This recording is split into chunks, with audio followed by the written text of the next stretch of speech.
Welcome to Lesson 32 of Financial Sobriety School. I am your host, Linda Parmar. I am a financial sobriety expert, a money coach who helps women in recovery with their money and break patterns of addictive spending. Super excited you're here. It's been a little bit of a pause. Had to go on the podcast for a couple weeks there. I think it turned into about a month of having no new episodes. You know, when life just gets lifey, it's what I like to say.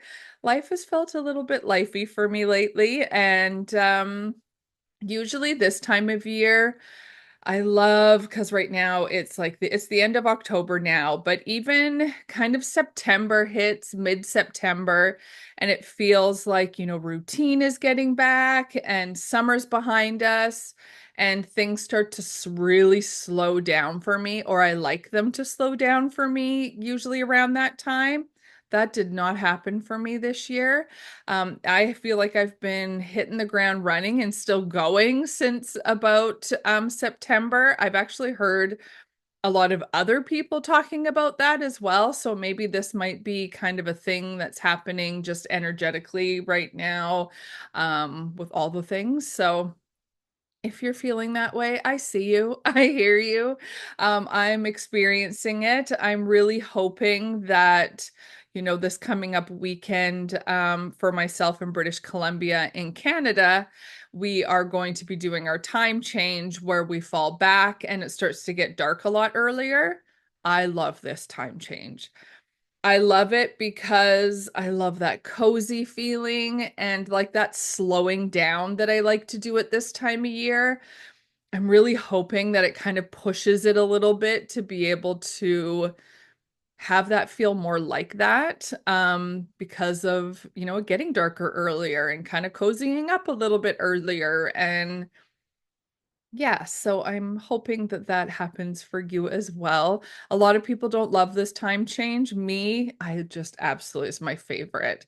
Because then soon, if you know me, you know that the Christmas decorations are going to start to come out soon, and that's when we get to have like all the beautiful lights, and that's what it's going to be for me this year is like really taking advantage of that light and in regards to like my house feeling cozy. And I have a rule, like when I put up my lights, it's like no other lights at night, like once I'm done cooking and stuff, other than my Christmas lights, just to have that feel really nice. So I can't wait for that time.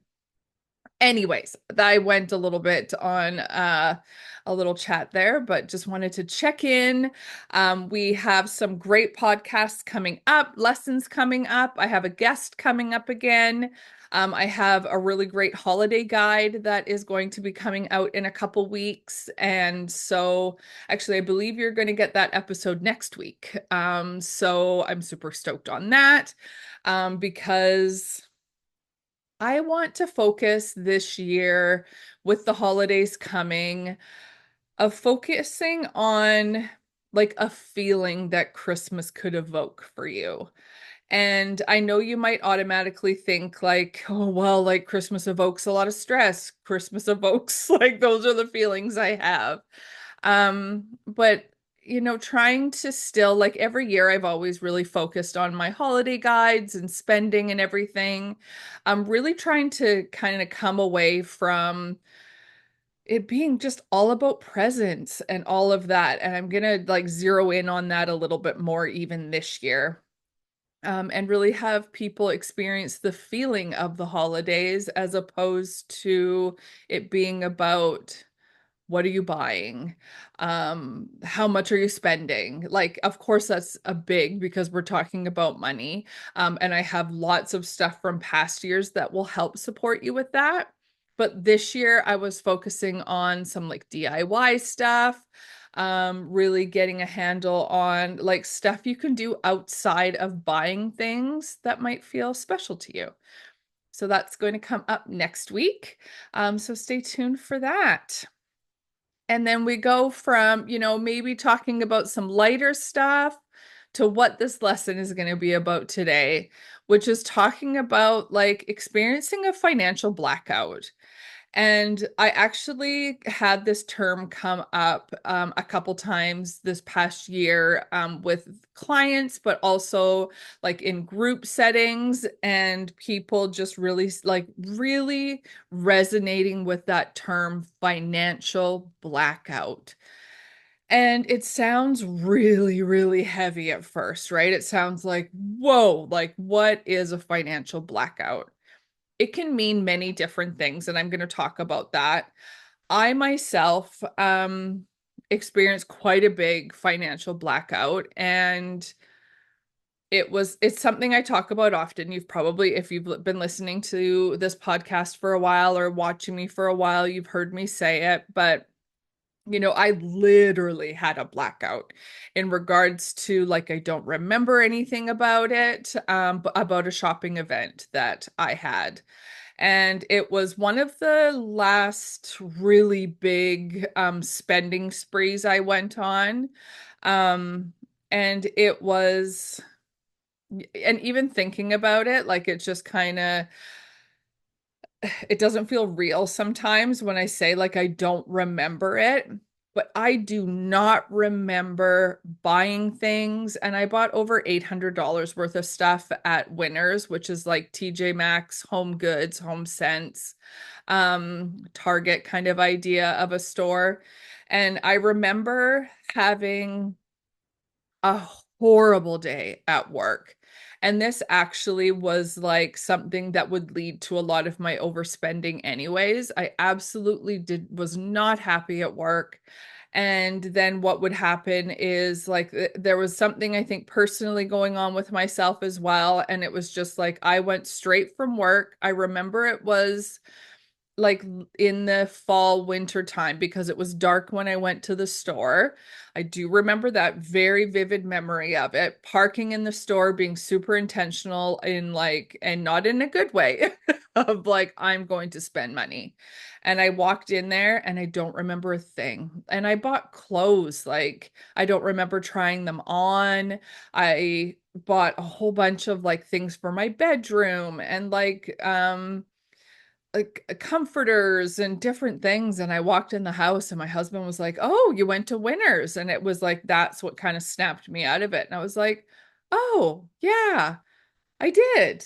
And then to look at how much I spent, and I don't remember it being like one of those moments where he never did this. Actually, he never like shamed me or like, why did you buy this stuff? And which actually, in saying that, like, I would have loved to have at one point, like, why are you spending all this money, like, and not in a mean way, but just having a conversation about it.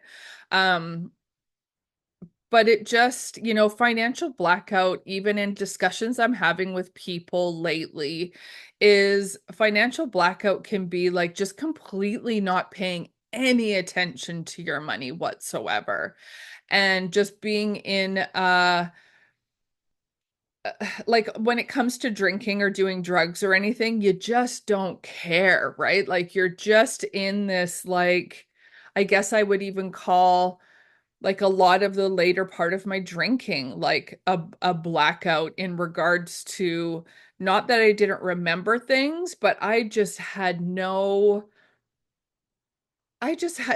care. It was just like, that's what I was doing to survive. That's what I was super active in that moment. And I thought, like, yeah, we can get like that with finances. Like, we don't want to pay attention to it. We don't want to look at it. We just keep spending and spending and spending. And that's what I'm referring to as like a financial blackout, because it could be, again, like, you all of a sudden come to, right? Like in a blackout of any sort, like, you're just kind of keeping up with the behavior keeps going, and all of a sudden there's like an awareness, and you start to kind of come to of like, oh my gosh, what did I leave behind me? What is the wreckage that went on here? What happened? The wreckage that we leave behind us can feel so shame inducing. So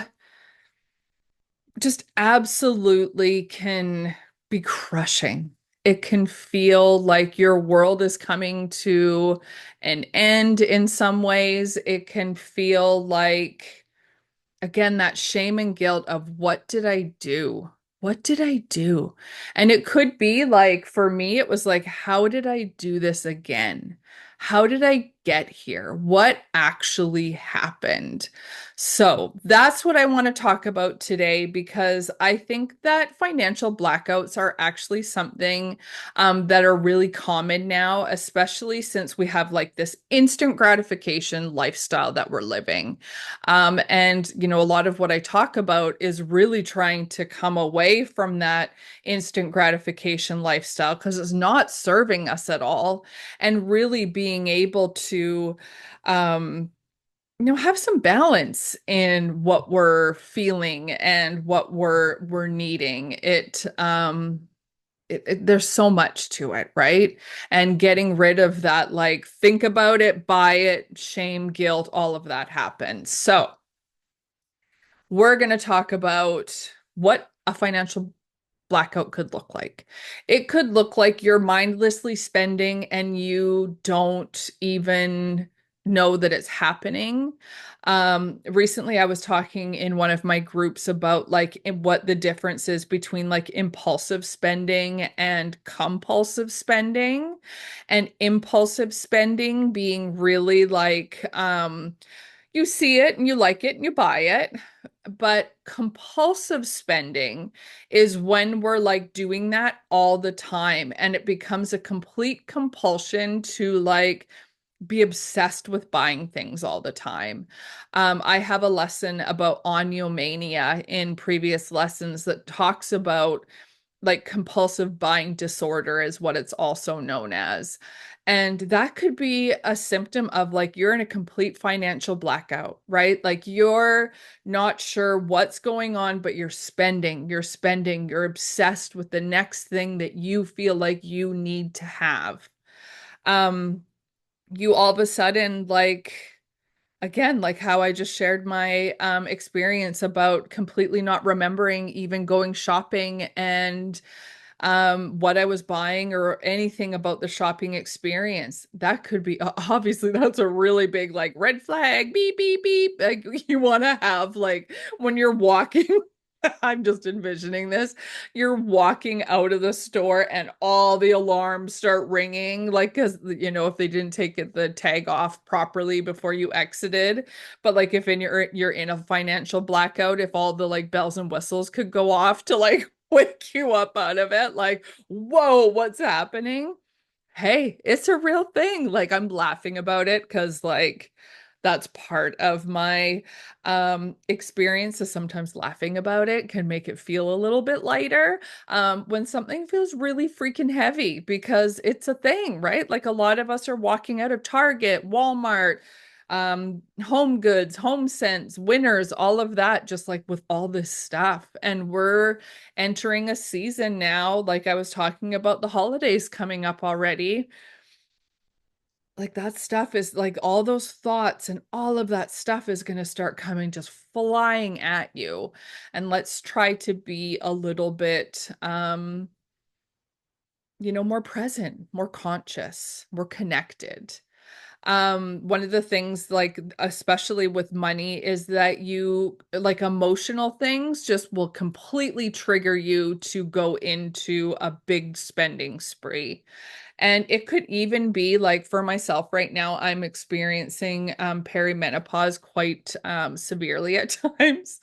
And it's one of those things that like when I feel so on edge about something, or I just feel like so like grumpy or frustrated, like I still think like of shopping. That's still something I think about. And so if you're feeling like a lot of emotions, like you're not able to regulate yourself and all you're doing is spending, like that's a financial blackout, right? That's one of those things that it's just like there's no control. And I think that's a really big piece, right? There's no control happening. And that loss of memory. can happen in those moments. Like some people like do that shopping online at night. I hear that quite often, that they'll have their phone in bed and the next thing they know, the morning they wake up and they have bought things overnight, and or things arrive and you have no idea, like, when did I buy that? When did that even happen? I don't remember that. And like that's a moment where we need to, like, now that you're listening to this, that should be a little an alarm bell going like, okay, like the things are starting to go beyond a boundary that I really want to have with money. This is starting to become a problem. And there's no embarrassment in regards to like how I feel when somebody comes and talks to me about that. Um, but I know that you feel it. I know that, but that's an opportunity where, like, if you want to chat about that with me and sort of talk about what that looks like for you, I would love to do that. I have a free 30-minute consultation on my website that I'm more than happy to talk about stuff like that. And really being able to snap you out of like these moments sooner than later. And I think that's something that could be really, really important. Because if you keep going, right? And that's my spending was at, oh gosh, I would say like at least or 2 or 3 years. And it just kept going and going and going. And I wish somebody was out there talking about like, hey, you might be in a financial blackout. I would have like I don't know what I would have heard at that moment in time, but I really hope that talking about this is something that might help just trigger something in you, or you just to keep an eye out for any of these things that I'm talking about. Because having no control, having no limits on our spending, not looking at our money at all, completely avoiding it is a financial blackout. I think of like Avoidant. If you haven't seen Spendy and the gang, they are on TikTok and Instagram. They're my little characters I've made up about emotions about money. And there's Avoidant, and she's in a pink wig, and she is just like, the other day they got a pre-approved credit card limit for $30,000, and she was ready to go to Taylor Swift because like the bank was trying to give them $30,000, right? And that's taking it to the extreme, but it's like if you just are in a bit of a alternative I don't want to say alternative universe, but an altered state in that isn't reality. And when we start to think that, and this was me, like I thought that when I got credit cards that was my money. I absolutely was like, yes, we have $10,000. Like, no, actually you need to pay that $10,000 back. Um, and I knew that, but I still like got excited when I got new credit. It was like a dopamine hit in itself. Um, so it's awareness is key. Awareness is so key for our money overall, but even when it's gotten to a point where you might think you might be experiencing a financial blackout. One thing to really, you come out of it. Maybe remember that this lesson is here if you think that that's something that might, you all of a sudden you're aware of it like later on down the road that things are happening. Because like once you break yourself and like really have this moment of like, okay, that something's got to change here, things are going sideways. Sit down with your journal and ask yourself, like, what's really going on here? Am I real like am I feeling unhappy? What emotions am I feeling right now? Why am I feeling those emotions? What is like, feel your body. Where are you feeling the tenseness in your body? What is your body and and your thoughts and all of that really trying to say to you? What is really going on? Maybe that's where you can have support from like a mental health team of some sort if you have a therapist, or and again, like that's the work I do, is helping you understand why you're feeling the way you're feeling, and really taking a minute, because you're going to want to go down that shame train right away. That train is going to be taken off and it's going to want to like go as fast as possible. But you want to just take a minute and take a breath and just kind of, even if you just sit and like sit in a chair, like you have this moment of, oh my goodness, this is going sideways. Like even when I had to admit to myself, like I had a drinking problem. Just sitting with it, literally sitting with it, taking some deep breaths, have like even like, okay, what can I see? What can I smell? What can I hear? What can I taste? Do some senses, right? Get inside your body and just, have that self-compassion. That's also a lesson I have planned coming up is like, what does self-compassion in that moment look like for you? You're a human having a human experience. And, how can we just sit with those feelings for a minute and not get lost in them, but just sit with them for a minute and acknowledging what happened in that moment. Like, I acknowledge that this happened with money and this happened. Is there anything that you can do to, erase part of it in regards to like, is there things you can return? Is there, ways that you can have some action steps to start to like, not right away you're going to start to think like, oh my God, I'm going to pay this much in debt and this is how it's going to happen. That's not all going to happen right away. Further on down the line, absolutely. We need to understand how the wreckage is going to be cleaned up. And taking that accountability of like, I did this, right? Acknowledge like, this is what happened. And be intentional with some steps about what am I going to do now? What are some things I'm going to put in place now so I can really be conscious of what happened? Should I look at my online banking and see, how much debt I have? And in saying that, making sure you're in a place where feel like you can handle that, right? Like maybe it's a walk outside, a conversation with a friend. Connection is huge when we're really needing some sort of support. Obviously, like connection is one of the biggest things, but even saying it out loud can be so like that shame starts to melt away a little bit. And, just really being like, okay, this is what happened, taking our breaths, being in our bodies, having some self-compassion for ourselves, and have a look. What are my balances on my credit cards? What do my bank accounts look like after this has happened? What's going on? And, from there, maybe starting to talk to someone about how to pay off the debt, or if you know how to do that yourself, make up a plan. Seeking support and, having community, I think is just so important. Um, I think healing happens in places where you can connect. I know that She Recovers has two gatherings daily. Yeah, two gatherings every day. I'm going to put the link in the show notes, how to learn more about that and to how to get to register for the Zoom link and everything. That's a beautiful space. If you're someone in recovery from anything, and you want to talk about it. I know I host those meetings every once in a while. I know that it's a topic that our groups are familiar with, and they would love to hold you in those meetings.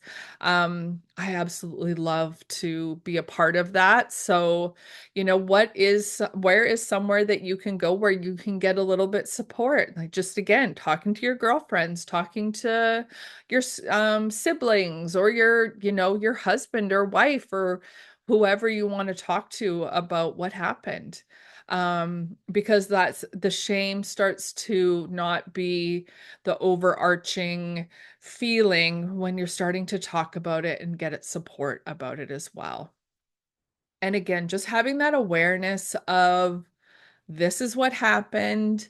I'm going to get some support. I'm going to have a look at my numbers. I am going to, make sure that I'm breathing and conscious as present as I can. I know that I think about like sober spending is this could be a part where that really starts to come in. I have a 3-day free course for the sober spending on my website. It's just lindaparmar.com/sober spending. I'll put that in the show notes as well. And sober spending is just making clear, conscious, intentional, present decisions with your money. Having awareness of like planning what you're going to spend is even if that's just one thing you do for an action step is planning your spending. So good because being aware, being conscious, being present of what's happening is exactly the opposite of being in a blackout. You are clear and bright and there and working on your money. You are working your financial sobriety. I know that felt like a harder topic to talk about, but I think it was such a theme that's been coming up that I really felt like I needed to get that out there, because that might be something you're experiencing. And the work that I do is like, I don't want you to feel alone. I don't want you to feel like you're the only one experiencing this, because this is a topic that's coming up all the time. And you are not alone. If you need any support, please reach out. My email is linda@lindaparmar.com. You can book a free 30-minute consultation to see if money coaching might be a fit for you. I do have my next group is going to be starting in January. That's a great place to get to support. I always love groups. They're always so magical, and really hoping that this resonated with you some and that you feel like you are able to get the support that you need. Thank you so much for being here for this lesson today. It was an absolute honor. And I will see you next week with the Financial Sobriety School's financial, what am I going to call it? The guide to the holidays, I believe. I'm not sure. We're going to tweak that a little bit, but I will have that available for you guys next week. We'll see you then. Bye.